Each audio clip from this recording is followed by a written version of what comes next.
Logement social et emploi, quelle priorité pour les demandeurs? L'accès au logement social est un enjeu majeur en France, avec des millions de ménages en attente.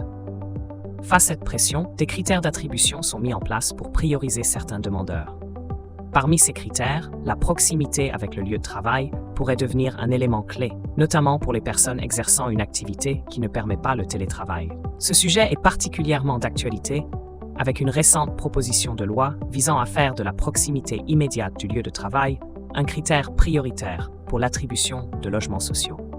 Mais comment cette mesure pourrait-elle changer la donne pour les demandeurs et les salariés concernés? La proximité du lieu de travail, un critère de plus en plus pertinent. En France, obtenir un logement social est un véritable parcours du combattant pour des millions de ménages. Actuellement, la proximité du lieu de travail est un critère parmi d'autres pour l'attribution d'un logement social, mais il ne figure pas encore parmi les priorités absolues. Une nouvelle proposition de loi portée par le député Jean-Luc Warsmann suggère de renforcer ce critère en plaçant la proximité immédiate du lieu de travail au cœur du processus d'attribution des logements sociaux. Concrètement, cela signifie que les salariés pouvant se rendre au travail à pied ou à vélo, ou habitant à moins d'1 kilomètre de leur emploi, deviendraient prioritaires. Une mesure qui favorise l'environnement et le pouvoir d'achat. L'idée de donner la priorité aux demandeurs vivant à proximité de leur lieu de travail repose sur plusieurs arguments.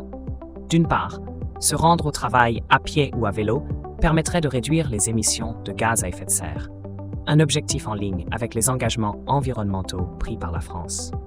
D'autre part, le fait de ne plus avoir besoin d'utiliser un véhicule pour se rendre au travail représente une économie non négligeable pour les ménages concernés, qui pourraient ainsi alléger leurs dépenses liées au transport. Pour les familles à revenus modestes, cet argument est d'autant plus pertinent, car les coûts liés au transport pèsent lourdement sur le budget quotidien. En outre, dans les zones où les transports en commun sont peu développés, cette proposition répondrait à un réel besoin en matière de mobilité.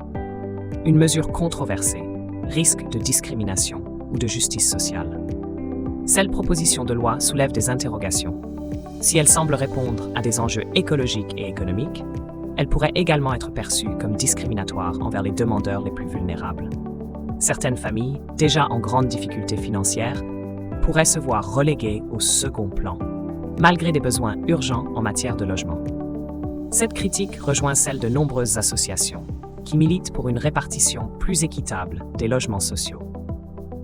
Elle rappelle que l'objectif premier des HLM est de loger les ménages aux revenus les plus bas, et non de répondre à des critères professionnels.